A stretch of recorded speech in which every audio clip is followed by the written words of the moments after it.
Innal hamdalillah nahmaduhu wa nasta'inuhu wa nastaghfiruh wa na'udzu billahi min shururi anfusina wa min sayyiati a'malina. May yahdihillahu fala mudilla lahu wa may yudlilhu fala hadiya lahu. Asyhadu an la ilaha illallah wahdahu la syarika lah wa asyhadu anna Muhammadan abduhu wa rasuluh la nabiyya wa rasula ba'dah. Qala Allah Ta'ala fil Qur'anil Karim, a'udzu billahi minasy syaithanir rajim, ya ayyuhallazina amanu taqullaha haqqa tuqatih wa la tamutunna illa wa antum muslimun. Wa qala ta'ala, ya ayyuhan nasu taqu rabbakumul ladzi khalaqakum min nafsin wahidah wa qala minha zawjaha wa basa minhuma rijalan katsiran wa nisaa wattaqullaha allazi tasaaluna bihi wal arham innallaha kana 'alaikum raqiba.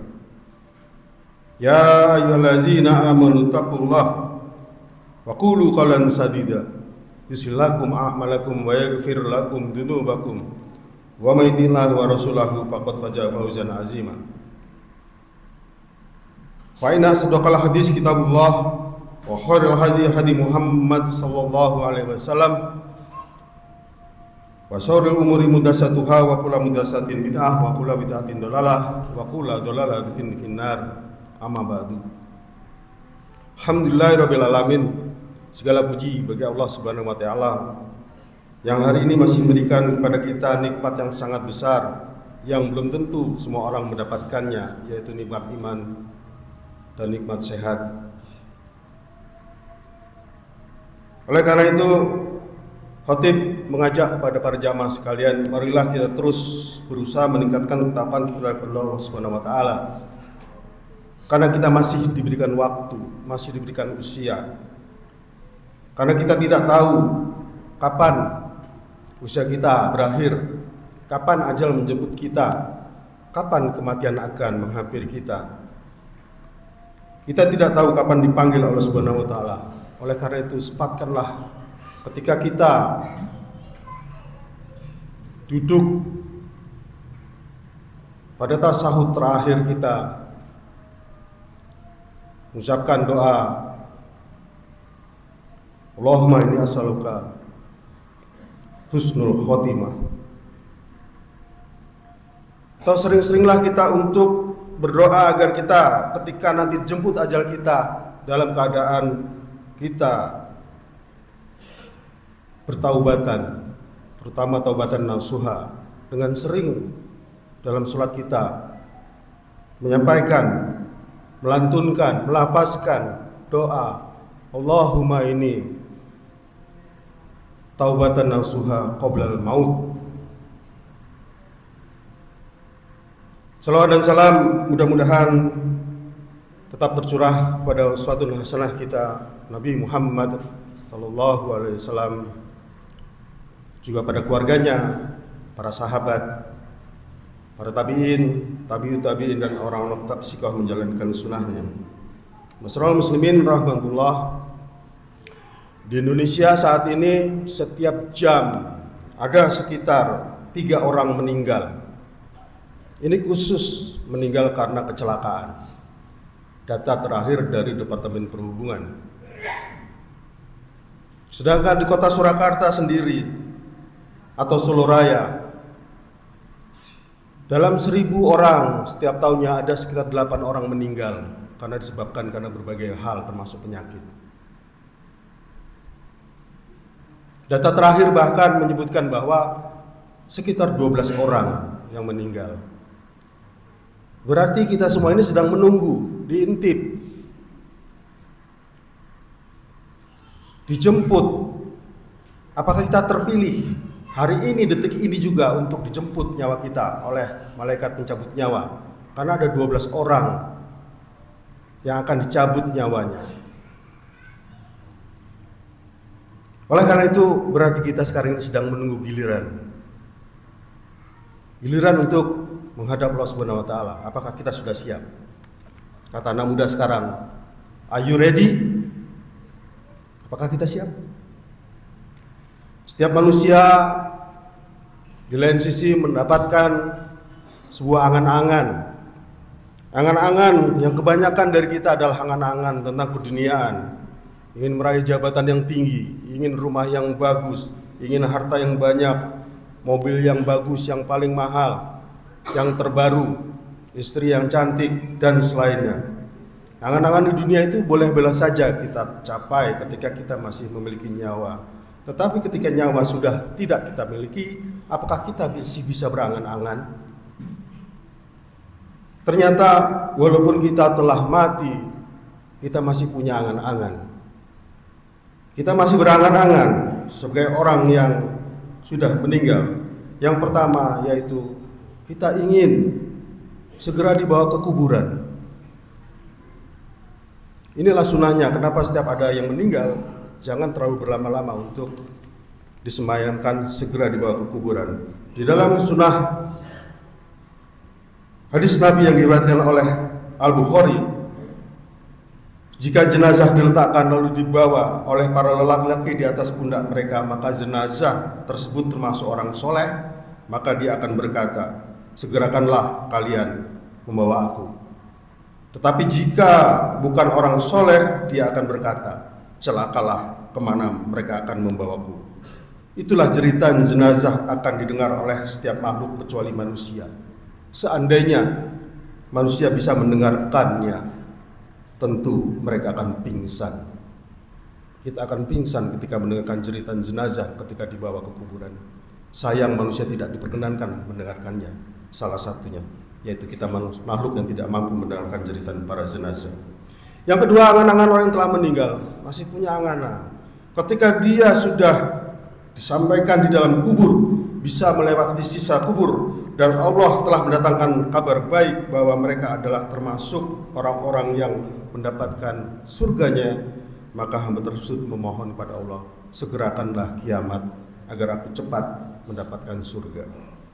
Ini adalah angan-angan orang yang sudah meninggal, tetapi angan-angan orang yang soleh.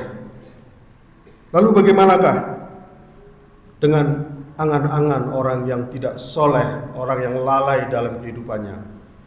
Masyaallah muslimin rahmatullah, di antara mereka berangan-angan yang pertama yaitu bahwa mereka ingin sekali sholat 2 rakaat. Hal tersebut diriwayatkan oleh Abu Hurairah radhiyallahu anhu bahwa Rasulullah pernah berjalan di sebuah perkuburan. Kemudian Rasulullah bertanya, siapa penghuni kubur ini? Lalu para sahabat menjawab, ini kuburan si fulan. Lantas Rasulullah bersabda, 2 rakaat lebih dia cintai daripada dunia kalian.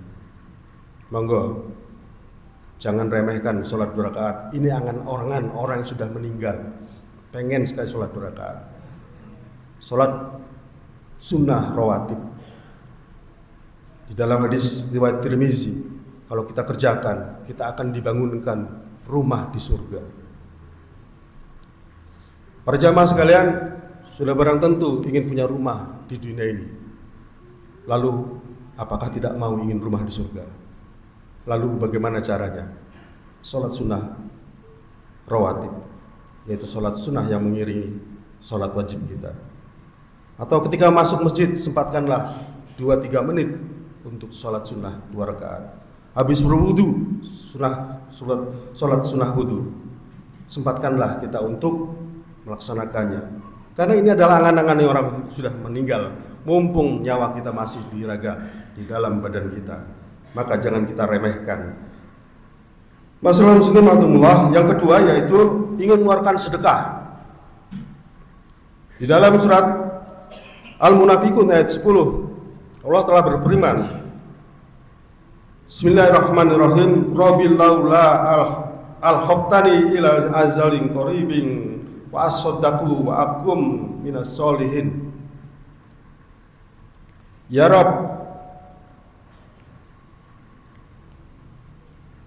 mengapa engkau tidak menangguhkan kematianku sampai waktu yang dekat yang menyebabkan aku dapat bersedekah sehingga aku termasuk orang-orang yang soleh? Ini angan-angan orang sudah meninggal ingin sedekah. Tapi kenapa ketika seorang manusia masih memiliki nyawa kadang-kadang pelit, medit untuk bersedekah? Sedekah tidak ada batasannya, meskipun itu hanya 1.000 rupiah. Apalagi sedekahnya bisa kita manfaatkan sebagai sedekah berupa amal jariah, seperti membuat sumur untuk sumber air dan lain-lain. Yang ketiga adalah melaksanakan amal soleh. Hatta iza za'a ahadahumul mautu qala rabbirji'un la'ali a'malu sholihan fima tarakatu.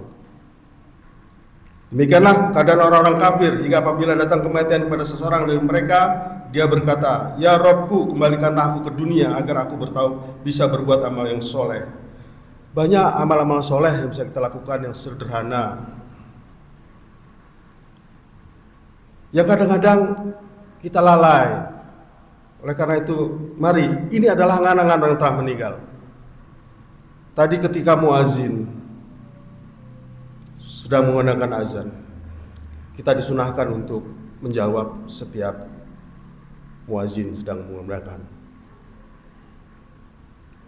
Ketika muazin selesai azan, kita disunahkan untuk berdoa. Keduanya menurut Zabir, kita akan mendapatkan syafaat di yaumil akhir nanti. Kita sering mendapatkan kata-kata ini ketika mendengarkan pengajian. Mudah-mudahan kita mendapatkan syafaat, sedangkan kita sendiri tidak berupaya untuk mendapatkan syafaat tersebut. Caranya mudah. Ketika muazin mendengarkan azan, kita jawab Allahu Akbar, Allahu Akbar, kita jawab Allahu Akbar. Setelah itu kita doa, kita akan mendapatkan syafaat. Atau ketika sholat berjemaah selesai di ayat terakhir Al-Fatihah, ghairil maghdubi alaihim waladdallin, kita sama-sama bareng-bareng amin. Seringkali kita juga lalai, bahkan malas. Mulut kita ini berucap amin, kadang-kadang malas. Padahal kata-kata amin dan kata-kata bersamaan dengan ketika i'tidal sami Allahu liman hamidah, kita menjawab Rabbana walakal hamd. Menurut hadis Bukhari, kita akan mendapatkan ampunan dosa yang lalu. Ini adalah amal soleh yang remeh, yang kadang-kadang kita sendiri lalai untuk menjalankannya. Bagaimana kita mau bersedekah, sedangkan kita sedekah berupa ucapan ketika disebut Nabi kita Muhammad, kita nggak pernah bersolawat Sallallahu Alaihi Wasallam. Kita pelit sekali. Itu termasuk orang yang bakhil, tidak mau bersalawat ketika nama Nabi kita disebut. Itulah angan-angan orang yang lalai saat berada dalam kubur. Angan-angan yang dapat diwujudkan ketika masih hidup, karena sangat mudah, tapi sering dianggap remeh. Aqulu qouli hadza wa astaghfirullah li wa lakum innahu huwal ghafurur rahim. Allahumma shalli wa sallim ala sayyidina Muhammadin wa ala ali sayyidina Muhammad.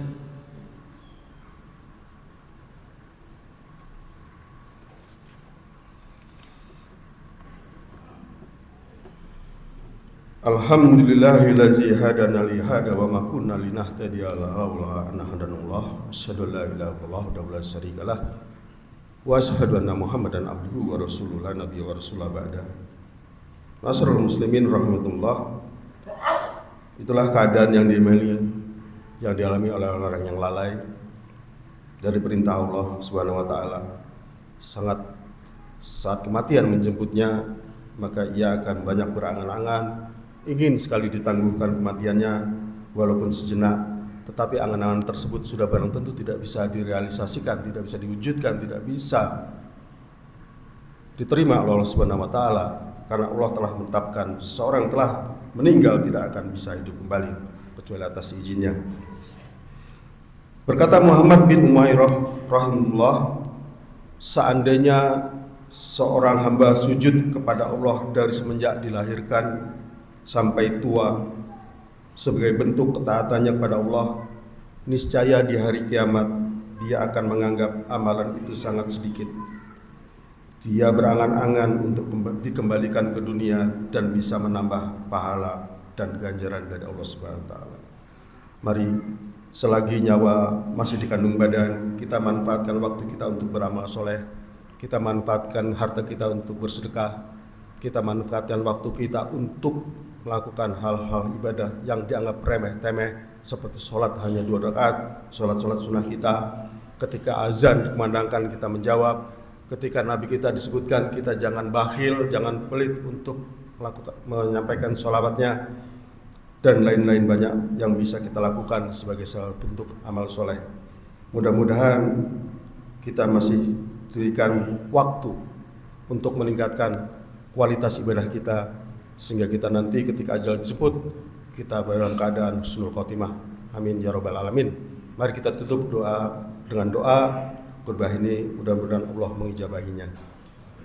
Innallaha wa malaikatahu yusholluna 'alan nabi ya ayyuhalladzina amanu shollu 'alaihi wa sallimu. Allahumma ighfir lil mu'minina wal mu'minat wal muslimina wal muslimat al ahya minhum wal amwat innaka sami'un qaribun mujibud da'wat ya qadiyal hajat. Allahumma rizukni taubatan nasuha qabla al maut. Allahumma inni as'aluka husnul khotimah. Allahumma rizukna marazah.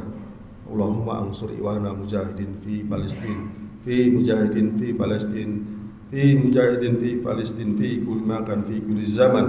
Allahumma anta farzukna istiqamah, la ilaha illa anta rabbana la tuzigh qulubana ba'da idh hadaitana wa hab lana min ladunka rahmah innaka antal wahhab. Rabbana atina fid dunya hasanah wa fil akhirati hasanah wa qina azabannar. Alhamdulillahirabbil alamin. Aqimish shalah.